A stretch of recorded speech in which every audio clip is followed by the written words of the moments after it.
মূলদ অমূলদ এবং জোড় বিজোড় দিয়ে আমরা এই বাস্তব সংখ্যার লেকচারটি শেষ করব। আর এগুলো থেকে আপনারা অবশ্যই দেখবেন যে প্রশ্ন অবশ্যই পরীক্ষায় কমন পাবেন। ওকে, এই প্রশ্ন দেখেন, এখানে থেকে আমরা শিখাবো মূলদ, আরেকটি শিখাবো অমূলদ।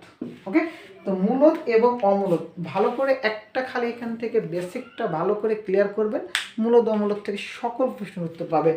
তো দেখেন, তো আগে বৈশিষ্ট্যের মতো করে দিই। মনে রাখবেন যে এটাকে পিউ ভাগ কি আকারে লেখা যায়, আর এটাকে পিউ ভাগ কিউ আকারে লেখা যায় না, লেখা যায় না। ওকে, তবে 2 নাম্বার মনে রাখবেন যে মূলদ সংখ্যা পূর্ণ সংখ্যা হবে। কি বললাম? এইটা 2 নাম্বার, এটা পূর্ণ সংখ্যা হবে না। ওকে, কি বললাম? পূর্ণ সংখ্যা হবে না, মানে মানটা আরও কিছু মান থাকবে। মানে মনে রাখবেন যে মূলদ মূলদ বললে জানা মান, আর অমূলদ বললে অজানা মান, অর্থাৎ ইনফিনিটি মান, আর এটার মান জানা মান। ওকে, এটার মান মানে মূলদ বলতে একটা জিনিস ভালো করে মনে রাখবেন যে মানটির মান জানেন, আর অমূলদ বলতে মনে রাখবেন যে ওইটির মান আপনারা কি জানেন না। ওকে, তাহলে এখান থেকে পূর্ণ সংখ্যা মনে রাখবেন। 3 নাম্বার মনে রাখবেন যে পূর্ণবর্গ হবে, পূর্ণবর্গ হবে, এবং পূর্ণবর্গ হওয়ার পর সংখ্যাটি পূর্ণ সংখ্যা হবে। কি বললাম? পূর্ণবর্গ হবে এবং সংখ্যাটি কি হবে? পূর্ণ সংখ্যা হবে।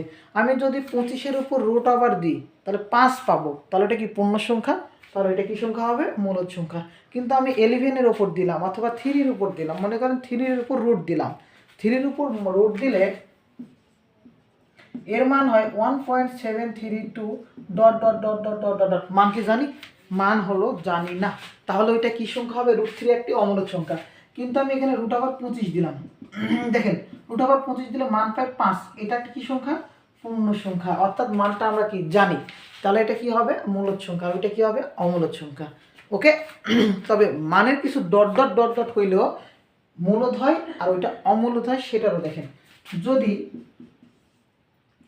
পুনঃপুনিক হয়, পুনঃপুনিক হয় তবে সংখ্যাটি মূলদ হবে, আর এইটা হলো পুনঃপুনিক হবে না, পুনঃপুনিক হবে না। ওকে, পুনঃপুনিক হবে না অর্থাৎ এই মানটা অজানাতে অজানাই থাকবে, আর এটার মান পুনঃপুনিক হয় অর্থাৎ এই মানটা মনে রাখবেন যে একটা জিনিস রিপিট হবে। যেমন আপনাকে আমি একটা সংখ্যা দিলাম 1.333 dot dot dot dot dot, আর এখানে দিলাম মনে করেন 1.342131521521, এইভাবে সংখ্যা ডট ডট ডট, মানে এটা কি রিপিট হচ্ছে না, ওই সংখ্যাটা কি মানে এলোমেলোভাবে চলমান রয়েছে।